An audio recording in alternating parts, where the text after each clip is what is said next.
Vendo legal, invocando a proteção de Deus, declaro aberta a nossa sessão, para o julgamento dos processos para sustentação oral. Pela ordem, chamo o processo 394 da nossa pauta, apelação civil 010-0411, relativo ao adesão de bolsa contra inscrito Dr. Berto Araújo Pereira de Andrade. Excelência, bom dia. Marcelo também, Marcelo Antunes Esse Torres, processo que está, Marcelo Antunes, Isso, pessoa da parte apelada. apelada. O doutor Gaia Isso. pela parte apelante. Perfeito. Processo mesmo, embargou. Pedro, senhor. Assim mesmo. O doutor Gaia se encontra? Não, né? Doutor Marcelo, fala pela parte Apelada. Tem a palavra por até 15 minutos mentais. Bom dia a todos os embargadores da Terceira Câmara Civil e demais amigos, colegas, advogados e serventuários da Justiça.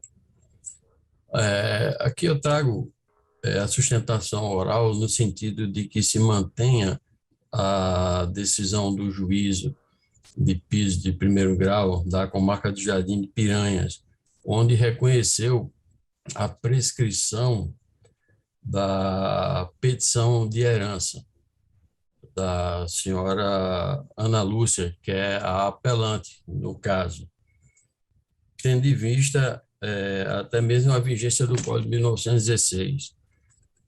À época, quando ela adquiriu a maioridade, para aquela, nem a relativa, mas a capacidade civil plena, em 30 de janeiro de 1985, ela deixou-se passar esse tempo de mais de 26 anos para entrar com o pedido de reconhecimento de paternidade pós-morte, né? E, em seguida, entrou com a ação de petição de herança. Só que, nesse intervalo de tempo, se passou mais de 25 anos, numa comarca como a comarca de Jardim de Piranhas, onde, naquela época, ela tinha todas as condições, né, e capacidade de promover os seus atos, tanto o ato administrativo como judicial, para o reconhecimento dessa paternidade e reivindicar o bem deixado pelo falecido pai dela. O falecido pai dela, a morte se deu em 15 de julho de 1967. Ou seja, eles partem do pressuposto da teoria da accionata. Todo o apelo dele é da teoria da accionata, em que, inclusive, não é unanimidade nos tribunais, nem mesmo no STJ, principalmente na quarta turma do STJ. Ou seja, o que houve nesse tempo, como eu digo, numa cidade pacata como Jardim de Piranhas, o que houve nesse tempo aí, da apelante no caso, foi uma negligência muito grande, porque nos autos do processo não se encontra nenhum tipo de afirmação no sentido de que ela tenha sido coagida a não buscar esse direito de paternidade e nenhum outro impedimento. Entendeu? Só agora é que ela veio em busca esse bem. E com relação a essa situação, basta dizer que, com os avós dela, quando o pai dela, o senhor Manuel, faleceu, o que é que ocorreu? Os bens, né, pelo Saizinho, passou direto para os herdeiros, no caso seriam os herdeiros aparentes, os pais dela. Os avós, no caso, a apelada, que o marido dela, no caso, o senhor Leônidas, o marido da apelada já faleceu. Ela foi, inclusive, posta nessa ação de forma isolada, ou seja, tem os outros herdeiros e não foi colocado como um litisconsorte necessário passivo. É uma questão até no caso de não provimento, no caso de provimento de um recurso, seria causa de nulidade, tendo em vista que a meeira, por si só, ela não pode responder por qualquer dívida futura de qualquer dívida do inventário. Isso é uma questão. Esse bem que foi passado para a senhora Francisca Fernandes, ela esteve em seu poder por mais de 30 anos. Inclusive, foi objeto de arrolamento. No ano de 1988, foi objeto de arrolamento e no caso de adjudicação do bem ao outro apelado, no caso, que é o senhor Francimilton, entendeu? Isso se deu tudo de forma, da maior forma legal possível, entendeu? Teve o arrolamento. E só na posse dela passou esse bem mais de 30 anos e não foi reivindicado em momento algum. Só agora, ela atendendo a essa teoria da accionat, né, que tem que não é unânime na terceira turma do STJ, adota essa posição de que a petição de herança, o prazo de prescrição de herança só começa a correr a partir do momento em que há a declaração de paternidade. Ou seja, se levarmos por esse entendimento, todas as ações de todos os inventários, todas as partidas, elas estão todas sob júdice. Porque se daqui a 50 anos, 60 anos, 70 anos aparecer um herdeiro, faça um exame de DNA e tem que se reaver tudo outra vez. Creio que não se pode manipular como foi manipulado esse prazo. Esse prazo aí inclusive na égide do Código de 1916, que a maioridade dela se deu em 85, se passou 20 anos o prazo de prescrição e nada ela tomou como providência necessária para tanto reconhecer a paternidade como reaver o bem que, no caso, o senhor Manuel, o pai dela, deixou, entendeu? Outra coisa que eu queria levar em consideração, se eu ler aqui um trecho, era aqui de alguns acordos, no sentido que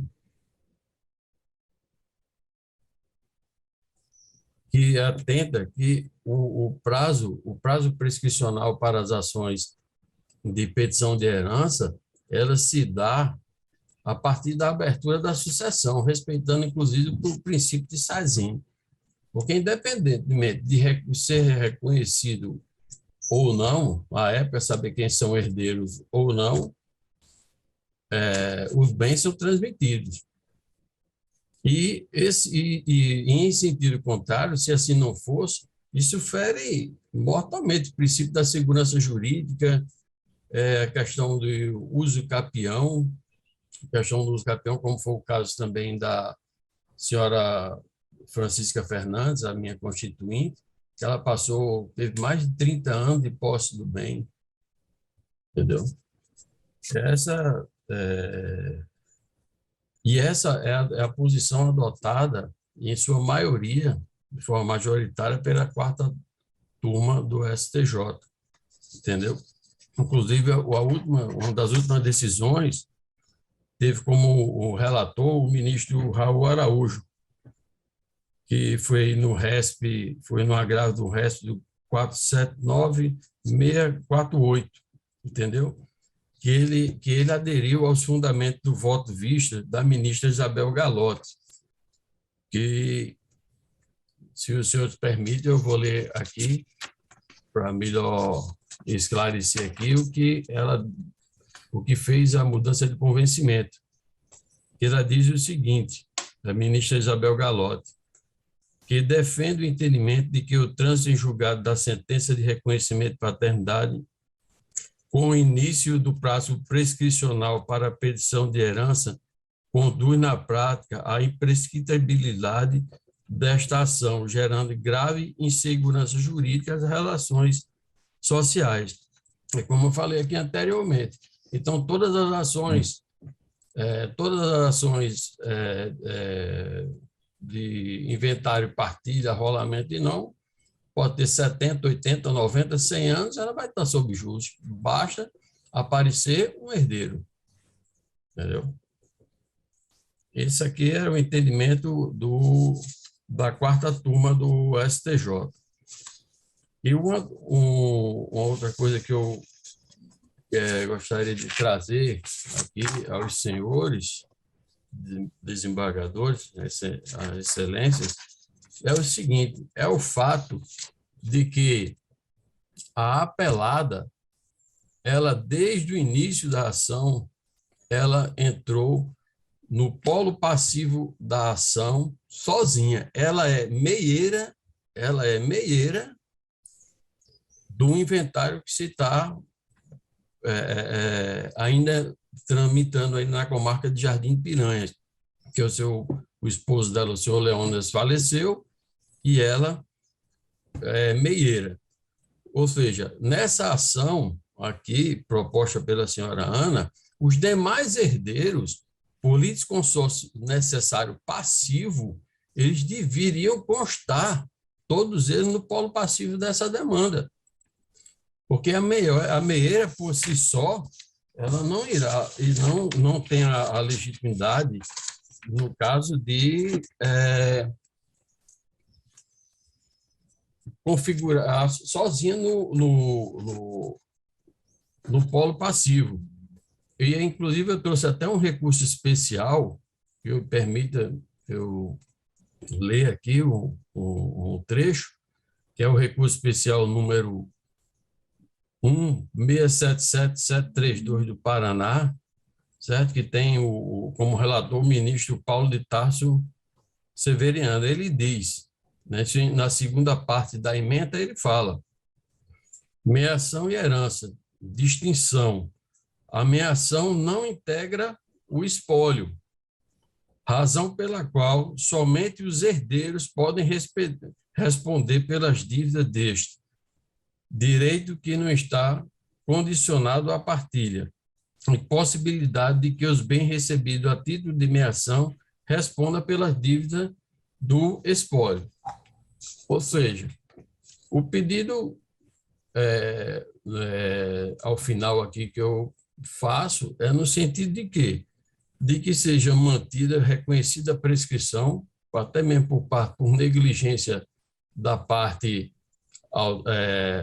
apelante, no caso, a senhora Ana, que desde o ano de 85, ela teve todas as condições de promover a ação na égide do Código 16 e não o fez. E a outra, e em caso de não provimento, como pode ser alegado a qualquer momento, em qualquer grau, a questão da nulidade do processo, tendo em vista que os herdeiros não participaram do polo passivo. E eles, porque se de qualquer forma houver o provimento do recurso, eles vão sofrer os efeitos da decisão de segundo grau sem mesmo ter se defendido. Pronto. Minhas colocações seriam essas, excelência. Muito obrigado. Bador, com a palavra. Senhor presidente, bem disse o doutor Marcelo, diz respeito ao presente caso acerca do reconhecimento da prescrição da ação de petição de herança. ajuizada na comarca de Jardim Piranhas. Entrego à colação aqui o artigo 1824 do Código Civil, que diz que o herdeiro pode, em ação de petição de herança, demandar o reconhecimento de seu direito sucessório para obter a restituição da herança, ou parte dela, contra quem, na qualidade de herdeiro, ou mesmo sem título, a possua. Pela dicção do artigo 1824 do Código Civil, não há prazo, né? Não há prazo específico aplicável no caso aí. Não havendo, se aplica a prescrição automática do artigo 206, do mesmo diploma legal. E aí seria, no caso, teria que se analisar o início dessa contagem desse prazo. Aí digo eu aqui que, segundo o panorama que avulta os autos, a perante ajuizou a ação de reconhecimento de paternidade pós-mortem, número tal, que tramitou na vara única da comarca de Jardim Piranhas e foi julgada procedente, possuindo trânsito em julgado na data de 10 de julho de 2013, e de número tal. Por sua vez, a apresentação de petição delas foi ajuizada na data de 2 de maio de 2018, e de número tal, página 2. Assim, considerando-se o termo inicial como a data do trânsito em julgado do reconhecimento da paternidade, observa-se que não houve o exaurimento do prazo pressional, havendo, portanto, a descaracterização da vida prejudicial de mérito. É do conhecimento desta relatoria, posição da 4ª turma do Superior Tribunal, mas aqui a gente está aplicando precedentes da nossa Corte e da 3ª turma do Superior Tribunal, aqui no resto, quando ele diz a pretensão dos efeitos sucessórios por herdeiro desconhecido é prescritível, artigo 205 do Código Civil. E continuou o ministro Ricardo Vilas Boas. O termo inicial para o juizamento da ação de petição de herança é a data do trânsito em julgado da ação de investigação de paternidade. Também o ministro Marco Aurélio Belize diz, tratando de reconhecimento pós-morte de paternidade, o início da contagem do prazo pressional para o herdeiro preterido busca a nulidade da partilha e reivindicar a sua herança, a sua parte da herança. Aqui no prédio está havendo uma demolição aqui, por lá tem esse barulho, liga uma máquina aí lá em cima do prédio que falta derrubar tudo aqui. Isso é um resp da relatoria do ministro Paulo de Tarsan Severino, 3ª turma, e precedente da nossa Câmara também, que nessa mesma linha, ação de petição de herança, agravo de instrumento, alegação de prescrição de ocorrência, prazo que somente se inicia após o trânsito julgado da sentença de procedência da ação, declaratória de paternidade. Aí diz aqui o relator, o desembargador Vigílio, o direito de ajuizar a petição de herança somente surge com o trânsito em julgado da sentença de procedência da ação declaratória de paternidade, de modo que, antes da confirmação da condição de herdeiro, não se pode falar em possibilidade de pleitear direito sucessório, em decorrência de prescrição. Relator desembargador Vigílio Macedo Júnior, segunda Câmara Civil. Tem outro precedente da nossa Corte, da relatoria do desembargador Cornélio. Também, Excelência diz, só a partir do momento em que judicialmente foi reconhecida a filiação, é que a recorrente passou a deter legitimidade de ingresso em juízo, reivindicando o direito à herança, sendo este o marco inicial válido para a contagem da prescrição. Uma vez afastada a prescrição, determina o retorno dos autos ao juízo de origem para apreciação dos pedidos constantes na inicial. Desembargador Cornélio Alves, 1ª Câmara. Nessa linha, senhor presidente, eu cito aqui mais um dispositivo do Código Civil 1817, para dar provimento ao recurso, afastar a prescrição decretada, anulando a sentença atacada, determinando o retorno dos autos à instância de origem para regular a tramitação.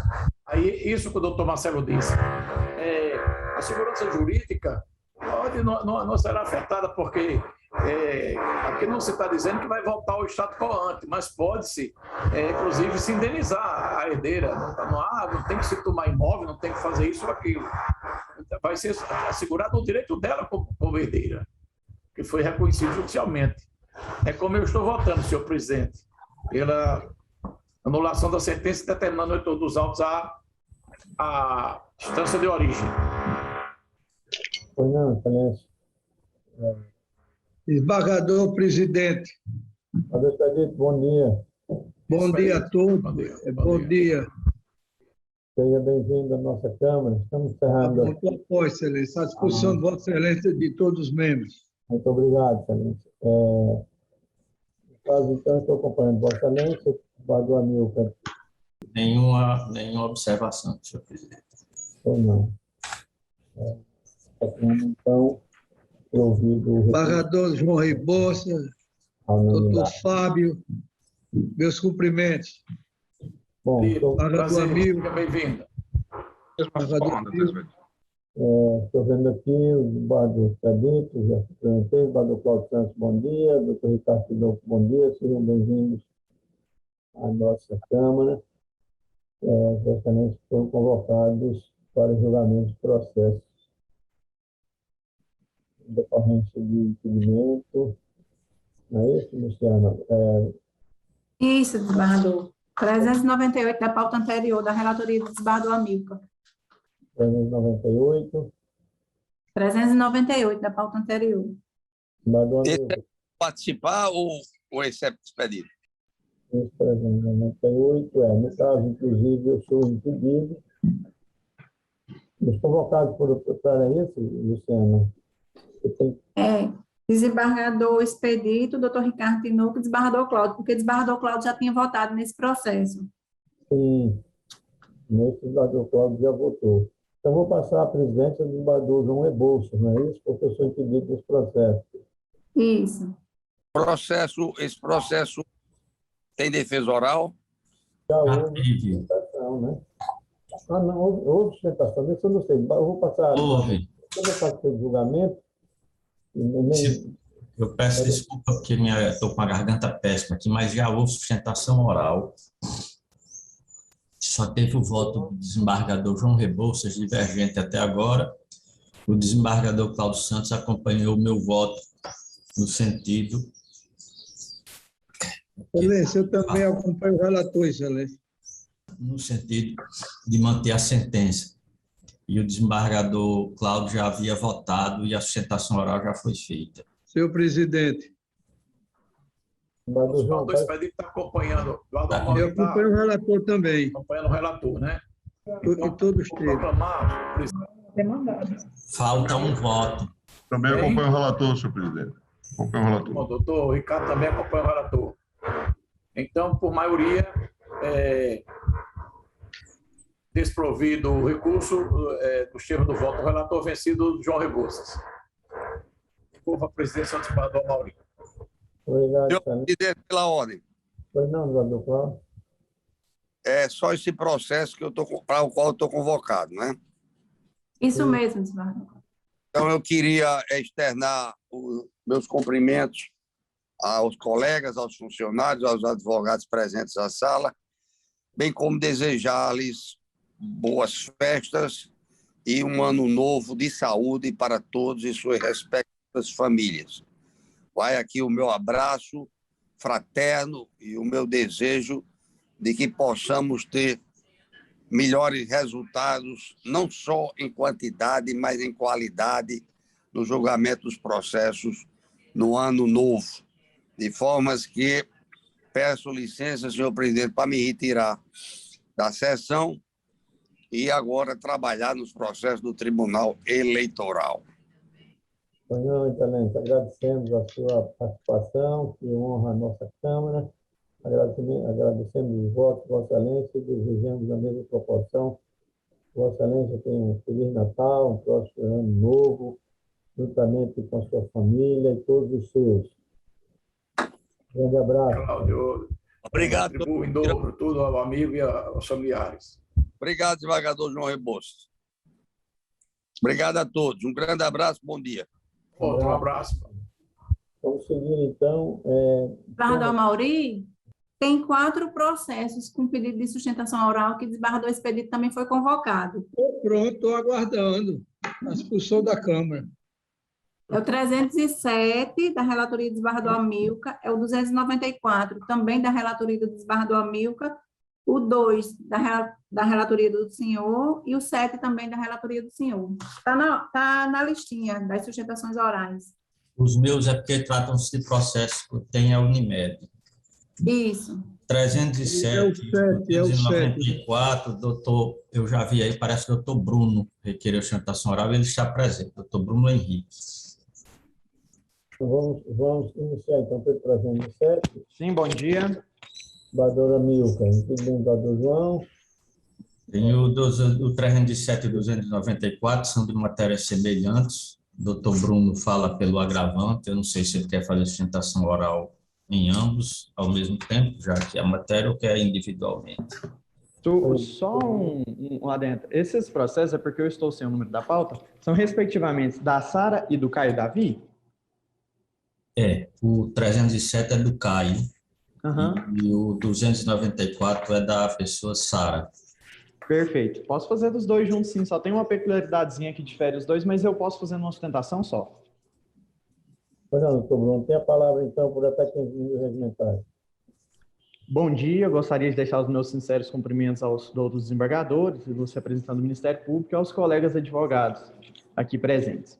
Então, são realmente matérias bastante parecidas. Trata-se de agravos de instrumentos interpostos por menores, crianças, portadoras de doença grave, até semelhantes às doenças em si, que se trata de tipos diferentes de paralisia cerebral. E no caso foi o seguinte: essas crianças, né, em lugares diferentes, um é de Canguaretama, o outro é de Natal, ingressaram com a ação judicial à vista de ver puxado pelos planos de saúde o seu tratamento fisioterapêutico, seu tratamento terapêutico para a reabilitação das patologias que os acometem. Os juízes de primeiro grau tiveram, nesse caso, o mesmo entendimento, que diz respeito à carência contratual. Os juízes entenderam que, em razão de ainda persistir uma carência contratual, uma suposta carência contratual, não deveria ser deferida a liminar, pois ausente a probabilidade do direito. No entanto, eu tenho que chamar a atenção que, em ambos os casos, consta no pedido médico que o tratamento deve ser realizado de forma urgente. Inclusive, esse pedido médico foi colado na peça de agravo de instrumento, evidenciando que esses tratamentos não são meros tratamentos eletivos ou coisa do tipo, são tratamentos que devem ser realizados de forma urgente. E aí é que mora a divergência sobre a aplicação da cláusula de carência. A lei que rege os planos de saúde, mais especificamente em seu artigo 12, tem definido que os prazos de carência, quando tratar-se-á de procedimentos urgentes, não podem exceder a 24 horas. Isso está lá no artigo 12, inciso 5, a linha C. Sustentando o que já está em lei, confirmando o que já está em lei, o STJ, no artigo 597, pela súmula 597, sedimentou o entendimento de que a cláusula contratual de plano de saúde que prevê carência para a utilização de serviços de assistência médica nas situações de emergência ou de urgência é considerada abusiva se ultrapassado o prazo de 24 horas. Então, por ser esses tratamentos de urgência, essa cláusula de carência não pode sobrepor a necessidade dos pacientes. No que concerne a necessidade de fornecimento, sobre a questão do rol DNS, eu acredito que esteja já bem sedimentado nesse Tribunal de Justiça que esse rol DNS é meramente exemplificativo, não podendo limitar os meios terapêuticos a serem aplicados aos portadores de doença grave, aos beneficiários de planos de saúde. Até porque, se assim fosse, estaria se autorizando o plano de saúde a invadir a competência médica e delimitar quais tratamentos deveriam ser custeados por si, o que confronta claramente até o objeto do contrato, que é o fornecimento do tratamento de saúde.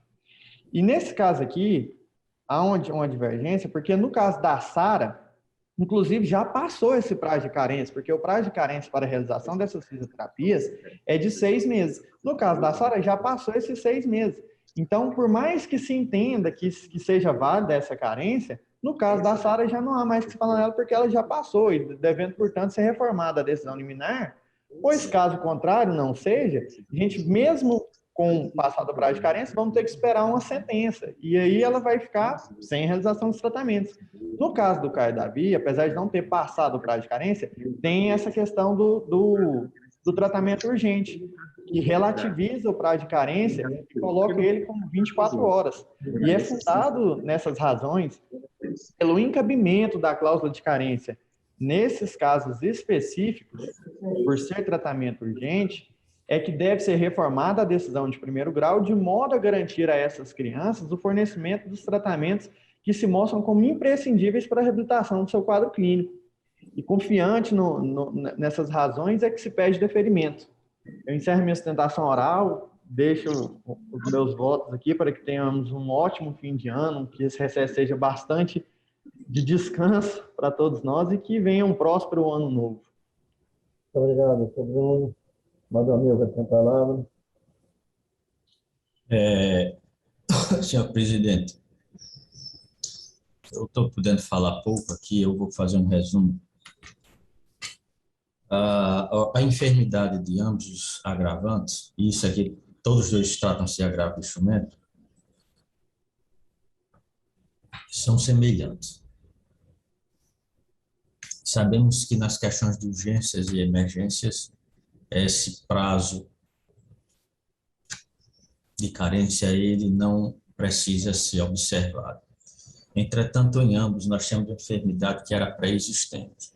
Tratamentos que foram indicados, aqueles tratamentos terápicos, ainda que sejam de caráter tido como urgente para a realização e recuperação, não se inserem, a meu sentir, dentro da regra de exclusão prevista na legislação atinente à matéria, que dispensa o prazo de carência. São aquelas situações de risco de vida, aquela situação que ocorre de caráter imprevisto. Não é o caso dos autos, em nenhum dos dois. O pedido feito à época da pessoa de Sara também estava observado pela existência ainda do período de carência do contrato, à época que foi feito. Nessas circunstâncias, senhor presidente, não vejo outra solução senão manter a sentença de primeiro grau, aliás, a decisão de primeiro grau que negou o tratamento, devendo-se observar a regra prevista no contrato de prestação de saúde. Em ambos, inclusive, diga-se que o parecer do representante do Ministério Público também foi no mesmo sentido, ao examinar os autos, entendendo que a previsão contratual deva ser respeitada em ambos os casos. Em síntese, o meu voto, senhor presidente. Eduardo, cadê como vota? Pois não, excelência. Peço vênia ao relator para discordar no 294, viu, excelência? E estou concordando com ele, estou acompanhando o relator no o 307, excelência. No 307. Isso aqui foi justificado a urgência, né? E no outro, não está comprovado se a doença era pré-existente ou não. Do 294, discordo do relator, e o 307 acompanha o seu voto na íntegra. Ok, eu mantenho os precedentes da Corte, acompanhando o relator, pedindo o expediente. No segundo processo, eventualmente, já ultrapassou o prazo de carência, deverá solicitar novamente a empresa, ao plano de saúde, para reexaminar.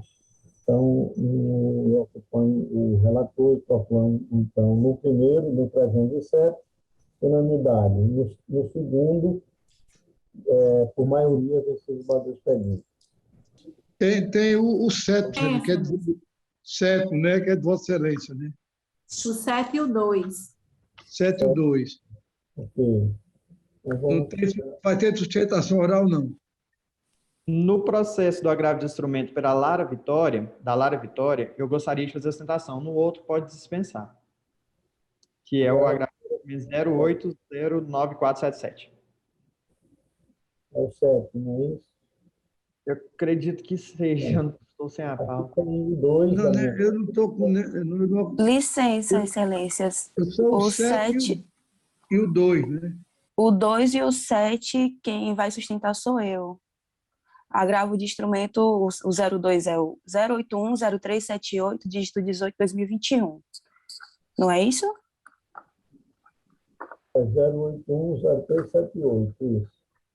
Pronto. E o 7 é o 0811801, dígito 13, de 2021. Isso. Pronto, sou eu que sustento, Excelência. Aqui tem o doutor Vitor Barros. Sim, Fala ele precisou fazer uma audiência. Aí vim substituí-lo nessa sessão. não. Eu gostaria que você fala aqui Pela Unimed. pela agravante, não é isso? Isso.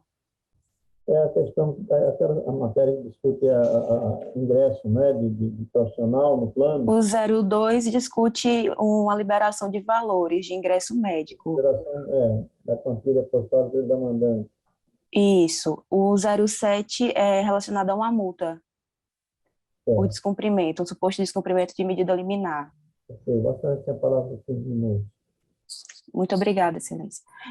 Bom dia, senhor presidente, aos demais membros da Câmara e a todos presentes nessa sessão. Primeiramente, eu vou falar sobre o número de ordem 02, que se trata de gira em torno de um requerimento de ingresso médico no quadro de cooperados da Unimed Natal. Inicialmente, o médico requeria o ingresso mediante pagamento da cota de R$36 mil. Contudo, na decisão liminar proferida pelo juízo de primeiro grau, foi suspenso em virtude do IRDR instaurado nesta corte. Diante da decisão, houve interposição de agravo de instrumento, que tramitou também perante esta Câmara, em que houve a determinação do ingresso do médico cooperado nos quadros de cooperados da Unimed Natal, só que mediante o pagamento da cota parte no valor de R$55 mil. Ocorre que a Unimed Natal chegou a cumprir a medida liminar proferida, né, no agravo de instrumento, ingressando o senhor Marcelo José nos quadros de médicos cooperados. Contudo, ao requerer a liberação do valor depositado em juízo, qual seja de R$55 mil, o doutor magistrado do primeiro grau entendeu que a liberação da quantia não era possível, tendo em vista que o acórdão proferido pela Câmara não deixava expresso essa determinação. Cabe salientar que um dos requisitos necessários para o ingresso de um determinado médico no quadro de cooperado é o pagamento da cota parte. No caso do autor, inclusive, houve o pagamento de cota diversa, tendo em vista que em janeiro de 2019 houve até um aumento, majorando a cota para o valor de R$80 mil. E essa ação foi ajuizada em 2020. Então, de toda forma, o autor teria também que caso tivesse adentrado mediante concurso, teria que realizar o pagamento no valor da cota de R$80 mil e não de R$55 mil. Contudo, este não é assim uma da matéria que eu venho falar, não é relacionado à cota. Assim, diferente do que pretende a agravada, sancionando liminarmente aqui, a Unimed não tem autonomia, o que não é real, tendo em vista que as cotas foram reajustadas de acordo com a Assembleia consignada. Todas essas assembleias estão, inclusive, acostadas nos autos. Então, é no mínimo desarrazoado a Unimed ter cumprido a determinação de ingresso médico, mantendo profissional, sem sequer ter prestado o concurso, afrontando, inclusive, a disposição do seu regimento interno e sem poder realizar o levantamento de valores, pelo menos do valor em controvérsia que está depositado nos autos de primeiro grau. Então, nesse sentido, eu reitero os termos do agravo de instrumento e peço provimento para reformar a decisão agravada, para que seja realmente concedida esse levantamento do valor da cota de R$55 mil depositada, Excelência. Não, Excelência, é nesse sentido que eu estou votando. Eu estou considerando que os 55 mil é parte em controvérsia, realmente foi demonstrado isso nos autos. No primeiro momento, esse valor foi fixado, inclusive no agravo, depois alterado para 80 mil, né, e até mesmo em base de declaração, que houve material. Isso. E a própria parte adversa aqui reconhece o valor dos 55 mil, o que caracteriza, por óbvio, a parte de controvérsia, e é nesse sentido que eu estou dando provimento ao agravo para autorizar o levantamento de R$ 55.000. Muito obrigada. Padre Expedito, no 02 como voto do orçamento. Eu acompanho o relator, excelência. Sim, Badão Amil, questão de divergência. Também. Acompanho. O seguinte é o 7, não é isso? O 07 eu serei bem breve também, porque diz respeito a um cumprimento de sentença provisório, na verdade, né? Que seria relacionado a uma multa que a parte, se quer cumprir os requisitos do artigo 521 do CPC, e sem qualquer caução requereu ao levantamento do valor de... É isso? Não entendi, excelência. A excelência fala pela agravante. Isso, pela Unimed. Ok. No caso, estou dando provimento também. Tudo bem, excelência. Então, eu dispenso a sustentação. Muito obrigada. Nada, doutor. Muito obrigado também. Bom dia e bom trabalho. Obrigado também. Padre Expedito. Excelência, algum processo aí de mesa para mim? 2.7, Vossa Excelência. No 7 eu estou provendo recurso, a matéria já tem sido da nossa turma. No 07, Excelência, Vossa Excelência acompanha, eu estou provendo recurso. Acompanho, excelência. Mardomilton também, não é isso, Mardomilton? Estou vendo aqui. A gente provido, então, a unanimidade. Tem algum mais, Padre Expedito? Não, excelência. Não. Excelência, só desejar um Feliz Natal, um próximo ano novo a todos, viu? Obrigado. A Vossa Excelência, Marco Domingos, João Rebouça, o André. Obrigado, tudo em dobro para você, amigo. Também nós estamos aqui. Um abraço para todos. Obrigado. Permissão para me retirar, excelência. Grande abraço. Então, na sequência, o 380 do Amilcar, é isso? Isso. Doutor Luiz Felipe Bernardes, em contra, doutor Felipe, não. Vou falar para o doutor Jamil. Muito obrigado. Bom dia a todos, bom dia, senhores desembargadores, eminentes colegas, eventuários e demais presentes à sessão. Excelências, essa é a segunda oportunidade que tem de sustentar aqui perante o Tribunal de Justiça do Rio Grande do Norte, e, curiosamente, eu faço nas mesmíssimas circunstâncias da primeira oportunidade, que foi, inclusive, no início desse mês, no final do mês passado. E é para tratar de multa aplicada pelo PROCON do Rio Grande do Norte. E o PROCON do Rio Grande do Norte, já que, depois de muitos anos de dedicação a esta atividade de multas aplicadas pelo PROCON perante o Judiciário, fica muito evidente para nós as particularidades do PROCON do Rio Grande do Norte, que foram destacadas nessa primeira oportunidade e agora aqui de novo. No caso concreto, são 3 reclamações objeto dessa ação judicial, que ensejaram uma multa de aproximadamente R$1.200.000 por 3 reclamações.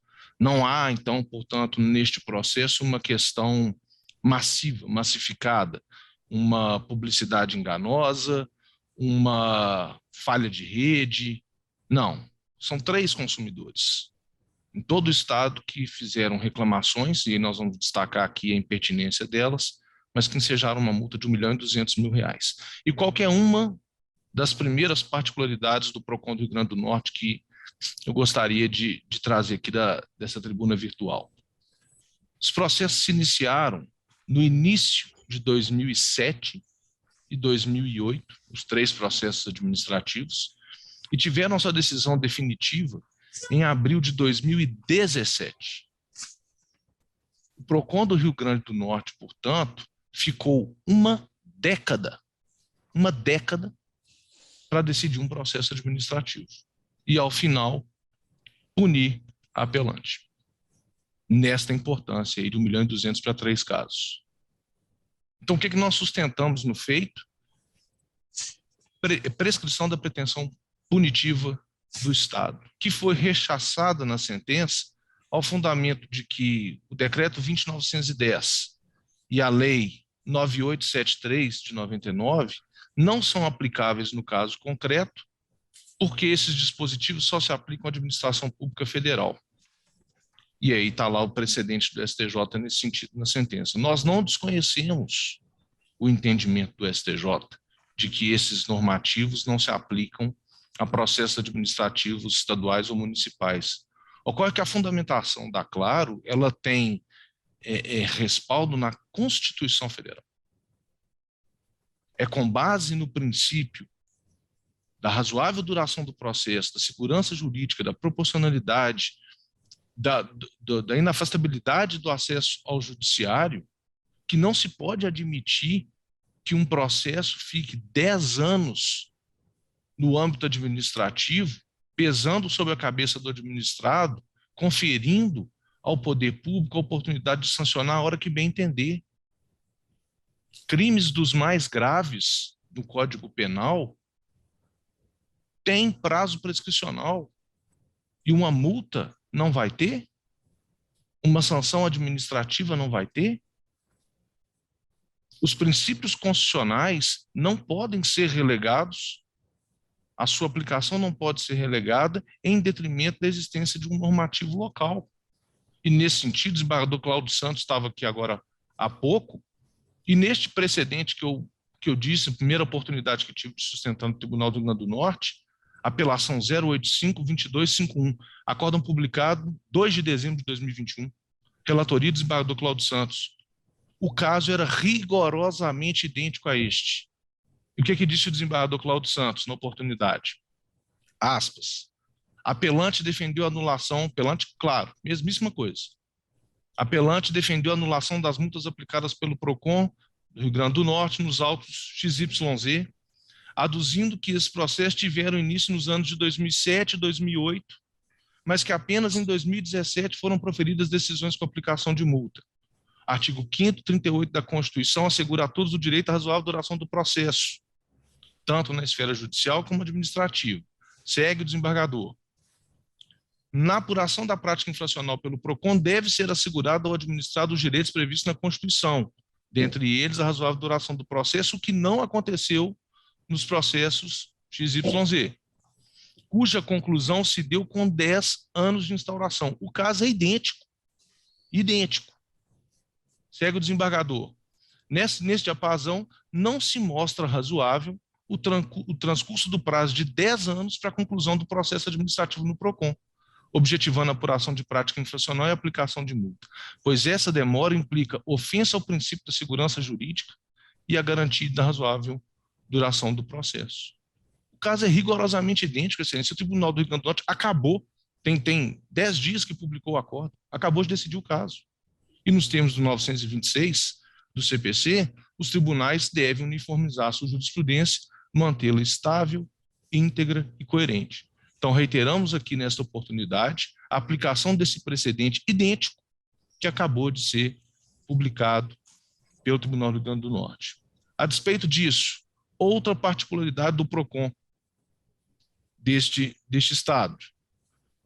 Primeiro, porque ele aplica sanções, não, como eu disse, por uma questão massificada, mas por reclamações individuais, funcionando quase que como uma defensoria pública dos consumidores. Mas a despeito disso, porque é legítima essa função do PROCON, sem dúvida, para instaurar o processo administrativo, ele aplica um parecer. Parecer 006-6/08. Só que esse parecer é padrão e ele serve para toda e qualquer reclamação destes 3 casos específicos deste processo e serviu para os 4 processos deste precedente que mencionei do desembargador Cláudio Santos. É o mesmo parecer. O que esse parecer inovativo traz? A empresa violou o CDC, má prestação de serviço, por quê? Aí, exemplos que estão nesse parecer. Bloqueio de linha, estando as faturas pagas. Não informar o cliente que o pagamento por débito automático está suspenso ou por cartão de crédito não é aceito. Suspensão do serviço em razão do cancelamento de contrato, sem informação.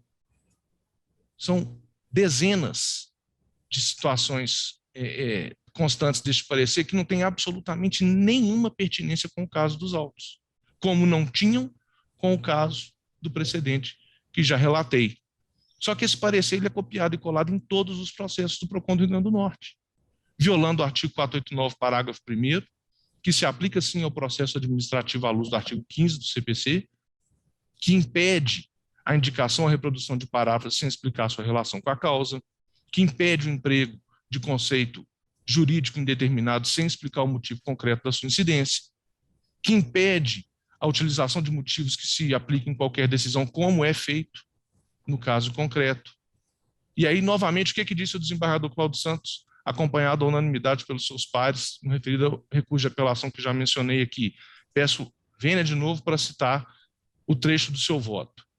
Aspas, é possível constatar a nulidade dos autos de infração por ausência de fundamentação adequada, porque os pareceres emitidos pelo PROCON nos processos tais foram elaborados de forma padronizada, sem analisar de maneira particularizada as reclamações dos consumidores que possuem conteúdo totalmente distinto. E aí ele menciona quais eram os conteúdos daquele processo. Não informação sobre bônus de 200 minutos, não oferta de linha nova, ligação a cobrar da operadora TIM que não era completada. O parecer foi o mesmo. O mesmo para estes 3 processos objeto deste feito que tratam, nós vamos ver aqui, de cobranças pretensamente indevidas. Segue o desembargador. Percebe-se que ocorreu igualmente ofensa ao artigo 50 da 9784, que trata do princípio da motivação do ato administrativo, circunstância fático-jurídica que implica nulidade dos autos de infração. De novo, peço aqui a manutenção do entendimento exarado há 10 dias do Tribunal do Rio Grande do Norte sobre um caso rigorosamente idêntico. Passando para a análise individualizada de cada reclamação. Como eu disse, todos 3 são 3 reclamações, tratam de problemas de cancelamento da linha com posterior cobrança. Esse é o ponto comum desses 3 processos. Outro ponto comum, nenhum dos 3 processos administrativos, o consumidor ou o PROCON comprovou nos autos a existência do contato com a Claro pedindo cancelamento. Eles simplesmente reclamaram, pediu o cancelamento, não aconteceu. Tá, mas cadê o e-mail? Cadê o SMS? Cadê o comprovante do protocolo da ligação? Nenhum tem. E aí o que a Claro demonstrou ao longo do processo administrativo? Que as cobranças foram todas legítimas. No caso do consumidor Alessandro, inclusive, nós apresentamos uma sentença de um processo judicial que ele moveu contra a Claro e que o Poder Judiciário reconheceu que as cobranças eram legítimas, porque ele pede, segundo ele, cancelamento ou a migração de um plano para outro, mas continua usando o celular no plano anterior. Ele reconhece, está na sentença.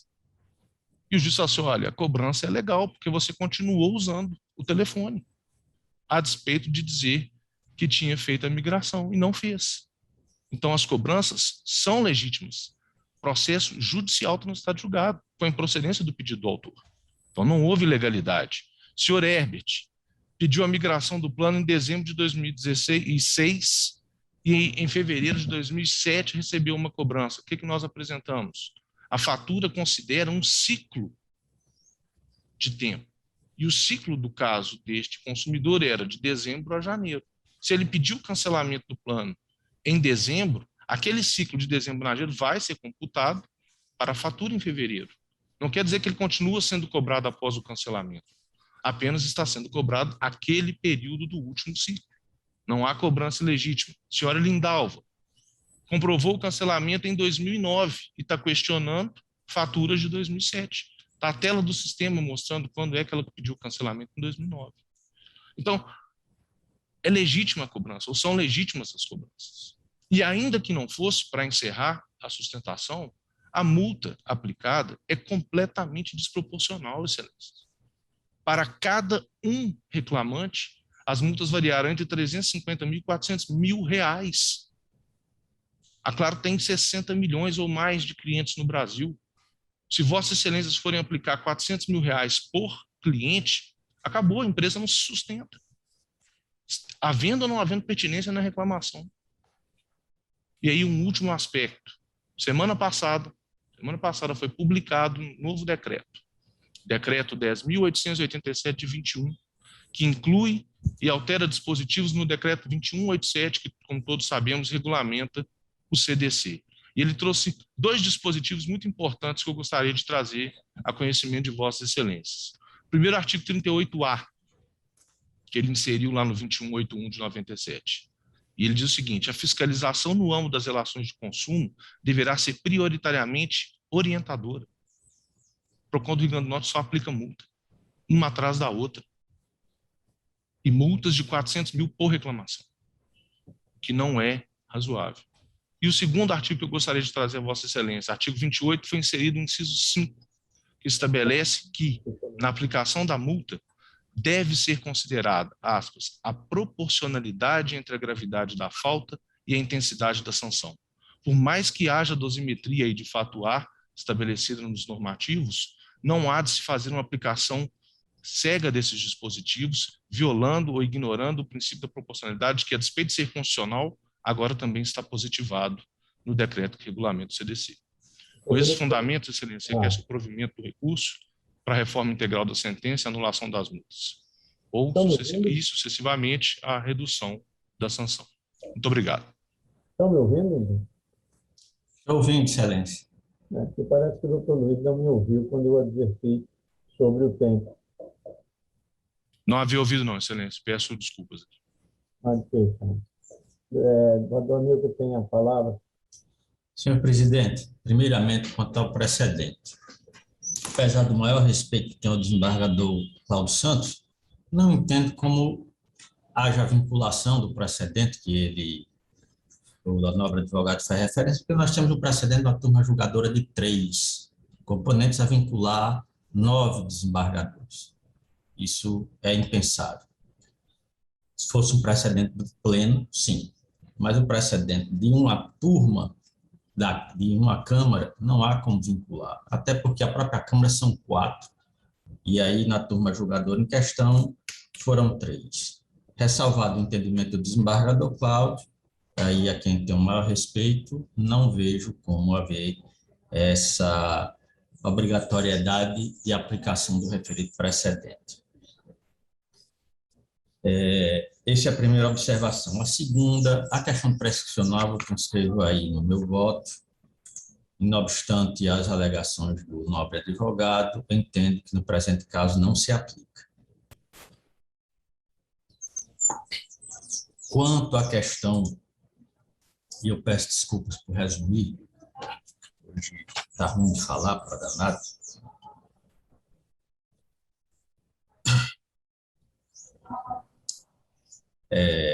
claro, tem sido reticente à prática desses atos. Inclusive, tem um conhecimento que permanece, porque já fui cliente da Claro. Essa prática que ele faz, essas cobranças indevidas, essas faltas de esclarecimento ao cliente, permanecem até hoje.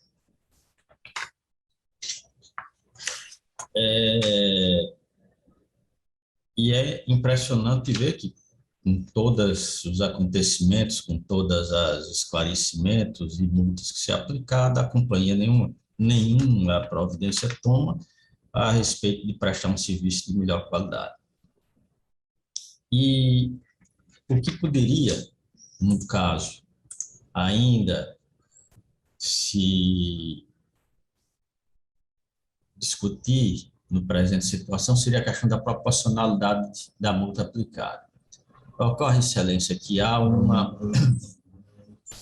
balizador na legislação que ela estabelece os parâmetros de fixação dessa multa, o que, no presente caso, não se mostrou fixado de forma exacerbada.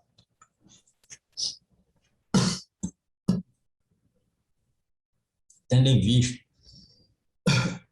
que a Lei 8.059 estabelece parâmetros que devem ser observados na fixação desses valores, conforme a gravidade da infração. E no presente caso, senhor presidente, entendo que não houve exacerbação desses valores considerados parâmetros estabelecidos na lei. Razão por que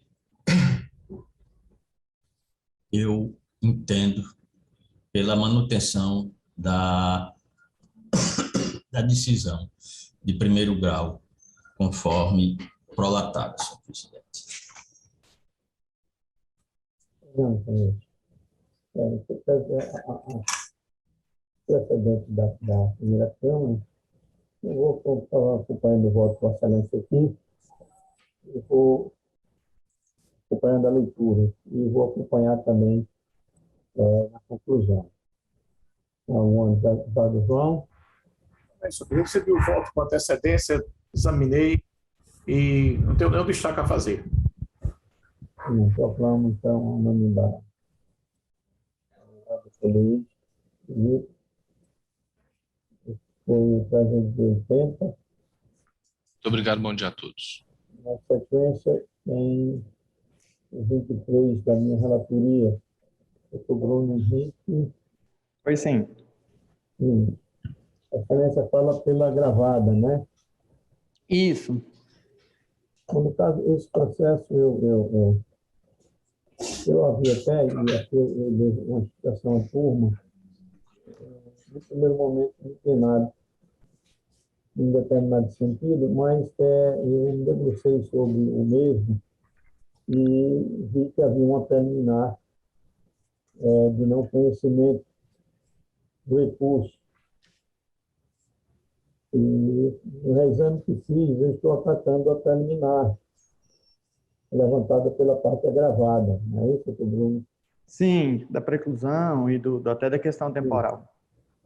Nesse caso, o que ocorreu foi o seguinte: o processo discute a obrigatoriedade ou não do plano de saúde prestar a assistência e tratamento à parte agravada, o que foi decidido em primeiro grau e confirmado por esta Câmara, até na relatoria do Dr. João por Deus, quando me substituía. E o que ficou assentado é que, no caso, a parte agravante, o plano de saúde, teria a obrigatoriedade de fornecer o tratamento ou subsidiar o tratamento se nos seus quadros não houvesse clínica especializada para tanto. Essa matéria, no primeiro momento, houve um início de cumprimento provisório da decisão, depois, com o trânsito em julgado do acordo, o cumprimento transformou-se em definitivo. Enfim, o plano de saúde não cumpriu o que determinado e a parte, então, cuidou em fazer o tratamento com as custas, naturalmente, ou com a obrigatoriedade do plano indenizar. O juiz, no primeiro momento, proferiu uma decisão, e aqui é que eu falo no equívoco que houve por parte do agravante, é que em decisão de 18 de janeiro de 2001, o juiz determinou o bloqueio de R$ 101.430 para custear as despesas da parte agravada com o tratamento. Essa decisão permaneceu incólume, não houve qualquer recurso em relação a isso. Posteriormente, em 19 de julho de 2021, a primeira foi em janeiro de 2021 e a segunda, o juiz, então, determinou a transferência ou a liberação de parte desses valores para custear em face da documentação apresentada no pedido de cumprimento de sentença pela parte agravada. E aí a parte juntou, naturalmente, os documentos a tanto necessários, comprovação do acompanhamento médico, evolução do quadro, enfim. Então, nós temos aqui duas decisões. A primeira, que determinou o bloqueio, e uma segunda, que determinou o levantamento desses valores. E no agravo, o que se pede? No primeiro momento, eu tive dificuldade até de identificar, e tenho ainda, de qual realmente é a decisão agravada. Se a primeira, e aí o agravo estaria absolutamente intempestivo, ou a segunda, que simplesmente determinou a liberação de um bloqueio, cujo bloqueio não tinha sido contestado ou refutado a tempo e modo. De maneira que eu confesso da dificuldade e não consegui identificar ainda que, no agravo, a parte traga o dispositivo da última decisão, essa de julho, que liberou a transferência desses valores para a conta da parte agravada. Mas só que aí caracteriza-se mais ainda a confusão, porque o que se pede no agravo é exatamente a anulação da decisão ou revogação da decisão que determinou o bloqueio.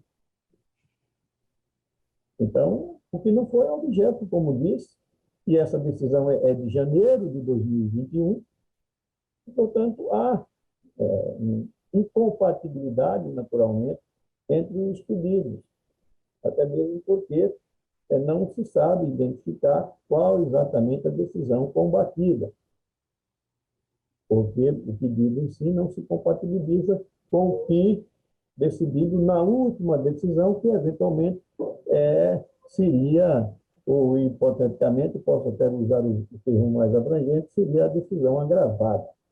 Portanto, eu não estou conhecendo do agravo, esse é um aspecto que eu reexaminei no reestudo que fiz da matéria,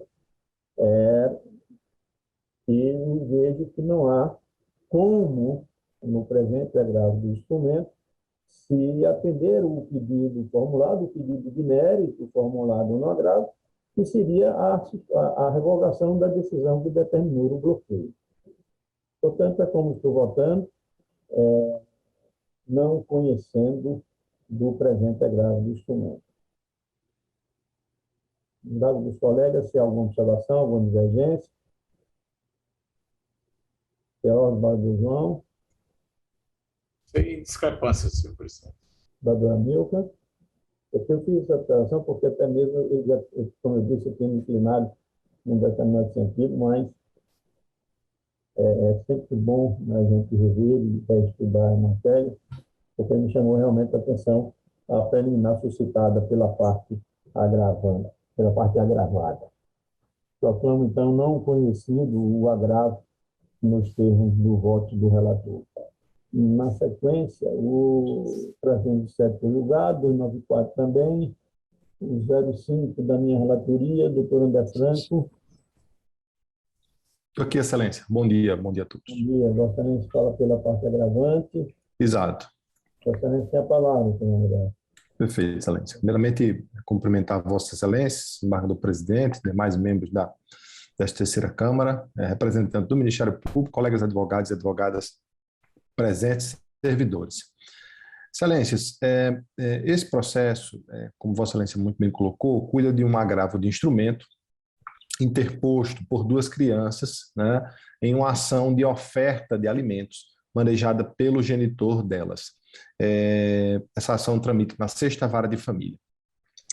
Por ocasião do recebimento da inicial, o juízo de primeiro grau, recebendo a oferta de alimentos proposta pelo pai, deferiu o pedido de alimentos provisórios, fixando-os conforme a solicitação paterna no valor de R$ 5.500, ou seja, equivalentes a hoje 5 salários mínimos. Esse valor, todavia, não corresponde às reais necessidades das crianças e, sobretudo, ao padrão financeiro em que o próprio genitor vive. Explico por quê. No caso, o genitor é médico, cirurgião plástico nesta capital, com bastante atuação no seu ramo de ofício, né, de expertise. Inclusive, isso foi destacado pelo eminente representante do Ministério Público no parecer ofertado em segunda instância. E claro que em situações dessa, em que a declaração de rendimentos do alimentante apresentada nos autos por ele espontaneamente não condiz com o seu padrão financeiro, é que a gente precisa, como Vossas Excelências muito bem sabem, aplicar a conhecida teoria da aparência, né? Que em direito de família, sobretudo em ações de alimentos, é uma teoria muito aplicada, inclusive consagrada na jurisprudência do Superior Tribunal de Justiça e dos tribunais estaduais, conforme fiz questão de elucidar nos memoriais que distribuí para Vossas Excelências e também nas conversas que tive a oportunidade de ter despachando esse processo com algum de Vossas Excelências. No caso específico, o agravado, né, o genitor dessas duas crianças, que ainda são crianças, alega que os seus rendimentos, e comprova os rendimentos recebidos de duas fontes fixas, né, ele tem 2 vínculos públicos com o Estado e com a Prefeitura, e esses vínculos lhe dariam uma remuneração que margeia R$16 mil por mês. Entretanto, o seu padrão de vida, os chamados sinais exteriores de riqueza, falam o contrário, dizem o contrário, nos mostram uma capacidade contributiva superlativa a esses R$16 mil. Primeiro, se diga que o requerido, como médico cirurgião plástico nesta capital, circula, como eu tive a oportunidade de falar para Vossas Excelências durante o julgamento aliás, durante os despachos com Vossas Excelências, circula em um veículo, e aí sempre gosto de frisar isso, que aqui não estou me prendendo a detalhes, mas é necessário que essas filigranas sejam elucidadas em ações desse tipo. E esse é o momento que eu tenho para expor a Vossas Excelências essa situação. Então, o requerido, no caso o agravado, ele circula em um veículo que custa hoje mais ou menos 230, 250 mil reais, um veículo da marca Land Rover, modelo Discovery, ano 2017. Esse veículo tem uma revisão média de um custo altíssimo, inclusive um custo superior a essa própria pensão alimentícia que ele oferta aos seus filhos. É importante destacar que nos autos principais há uma discussão que não é travada neste recurso de agravo de instrumento, que é sobre a partilha do patrimônio comum, e esse veículo talvez seja um dos únicos bens que tenham sido adquiridos efetivamente durante a união. Para contrastar, para contra-argumentar, o requerido aqui agravado anexou aos autos diversos boletos, cerca de 6 ou 7 boletos, pagos já depois da sua, segundo ele afirma, depois da separação de fato, né? E neles os boletos são de valores extremamente superiores à própria pensão ofertada. Chegam boletos a 21, 24, 16, 11 mil reais de boletos para pagar este veículo Land Rover Discovery. Não bastasse isso, são comuns nas redes sociais do requerido, do agravado, a exposição de outros sinais exteriores de riqueza, que a gente precisa também, volto a frisar, não são elementos descartáveis, são necessários, fatos necessários nesse tipo de demanda, sobretudo em ações de alimentos, onde não há uma comprovação ou uma disponibilidade de comprovação de renda real,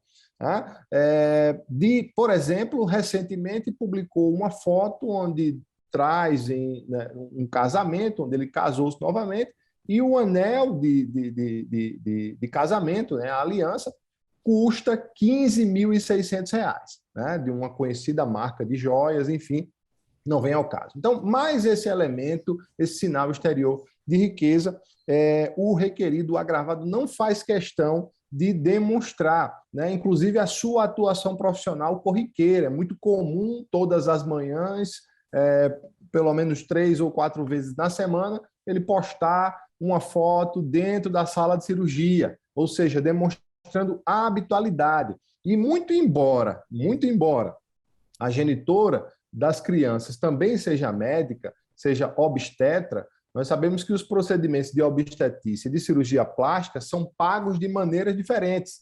A obstetrícia, via de regra, é paga via plano de saúde, e a cirurgia plástica, que é uma cirurgia estética, ela normalmente, via de regra, não é coberta pelo plano de saúde, são pagamentos feitos à vista, né? Normalmente à vista, diretamente ao próprio médico, enfim, ou através de sua pessoa jurídica. Né? E o próprio site, o Ministério Público fez uma abordagem muito interessante. O próprio site do requerido, porque ele mantém um site, né, doutor, enfim, não vou citar o nome aqui, porque é um processo de justiça, mas ele tem um site divulgando os seus trabalhos profissionais, né, demonstrando o inúmero rol de cirurgias que ele realiza, todos os tipos de cirurgias plásticas, desde das faciais, passando pela rinoplastia, até cirurgias, enfim, de corpo inteiro. Há um levantamento e existem tabelas de valores públicas na internet, onde essas cirurgias variam aí numa média baixa entre 6 e 22 mil reais cada cirurgia plástica dela, podendo chegar até um valor maior. Então, se eu considerar que o requerido faz aí 2 a 3 cirurgias por semana, né, ou talvez até menos, eu poderia chegar numa renda bem superior àquela que ele aponta na pré-facial. Né? Então, não bastasse essas questões sobre a condição, a capacidade contributiva do agravado, né, que já estão devidamente elucidadas nos autos, e eu fiz questão de reforçá-la também dentro dos memoriais distribuídos a Vossa Excelência, como já citei. Na inicial, em sua oferta de alimentos, o autor daquela ação, ora agravado, trabalha com a outra premissa absolutamente equivocada, Excelências. Ele coloca o seguinte: olha, eu preciso dividir aqui, eu preciso custear aqui despesas de educação, saúde e esporte, porque as demais despesas devem ser distribuídas de forma igualitária entre os pais, já que nós temos a guarda compartilhada e a convivência equilibrada. Equívoco, errado. Muito embora a guarda seja compartilhada, a própria petição inicial ela é elucidativa ao solicitar a convivência no seguinte modelo. Né? A convivência com as crianças, com pais, será em finais de semana alternados. As decisões serão tomadas conjuntamente, que aí é a guarda compartilhada jurídica que a gente chama.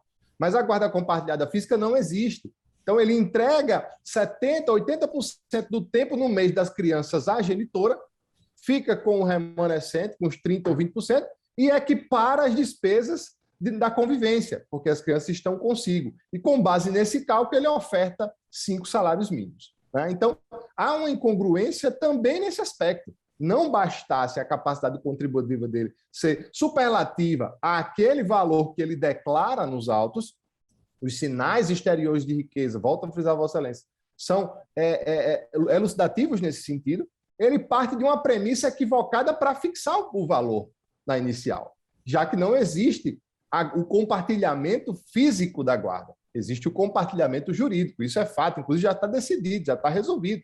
Hoje, no processo, só tem 2 questões para resolver: alimentos e partilha de bens. Então, inclusive, ele diz: a rotina das crianças é melhor com a mãe.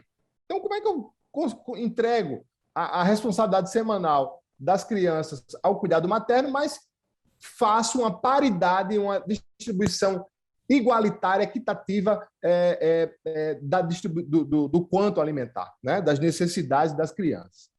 Então, essas questões, Excelências, elas devem ser consideradas, e veja, ainda que trate aqui de alimentos provisórios, nós temos elementos suficientes para alteração, que não seja nos 12,5 salários calculados na contestação / reconvenção e indeferidos pelo juízo de primeiro grau, mas que sejam pelo menos naquele valor estabelecido pelo Ministério Público em seu parecer, como volto a frisar, muito bem fundamentado e com elementos fáticos incontestáveis acerca da capacidade contributiva. Então, hoje, por exemplo, o valor suportado pelo agravado, ele custeia apenas e tão somente, com uma pequena sobra, as mensalidades escolares das crianças. O fato é que o genitor, juntamente com a genitora, sempre manteve as crianças numa capacidade, num padrão de vida elevado, 2 funcionárias, folguista no final de semana,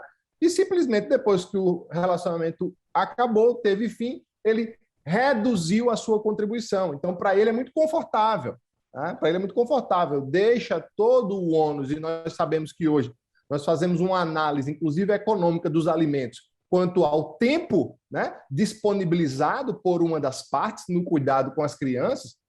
Então, eu não tenho nenhuma obrigação, a não ser nos finais de semana, praticamente, né, e reduzo consideravelmente minha obrigação, reduzo o padrão dos meus filhos, porque aí houve necessidade de cortar funcionários, né? Só se conseguiu se manter a escola, porque a mãe está segurando a escola porque a pensão paga as 2 mensalidades. Mas o restante que era permitido às crianças não está sendo mais oferecido. Enquanto isso, numa curva inversamente proporcional, o genitor agravado mantém um padrão de vida, inclusive superior àquele que ele tinha durante o casamento. Porque uma das suas alegações é que durante a união eu ainda estava iniciando no ramo da cirurgia plástica, precisava fazer mercado, fazer carteira de clientes.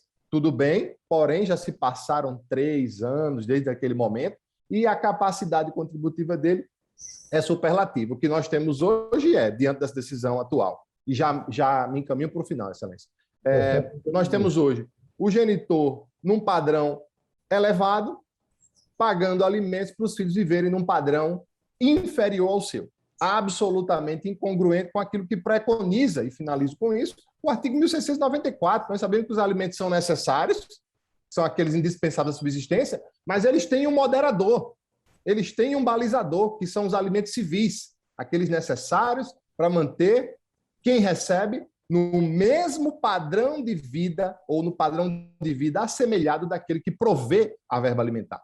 Com essas razões, peço desculpa por eventual ultrapassar do tempo, agradeço a atenção de Vossas Excelências e rogamos aqui o provimento deste agravo para que esses alimentos provisórios sejam majorados conforme pleitos contidos no recurso. Muito obrigado, Excelências. Pois não, doutor André, muito obrigado. Vossa Excelência cumpriu o seu tempo exatamente 45 minutos. O doutor André, ele fez boa explanação sobre o tema, mas no caso aqui eu estou dando provimento ao agravo. É claro que as ponderações trazidas pela tribuna, bem assim, nas razões do agravo, devem ser levadas em consideração, sim, a partir mesmo dessa questão dos sinais exteriores de riqueza, e que são filigranas, como bem disse o doutor André, mas que devem ser aferidas e sopesadas em certa medida, mas penso eu que depois do exaurimento da instrução, de uma instrução logicamente mais aprofundada. O agravado aqui, ele ofertou esse alimento e o fez com base na sua declaração de imposto de renda, e numa presunção ainda que relativa, é o que realmente sinaliza ou demonstra oficialmente os valores percebidos pelo declarante.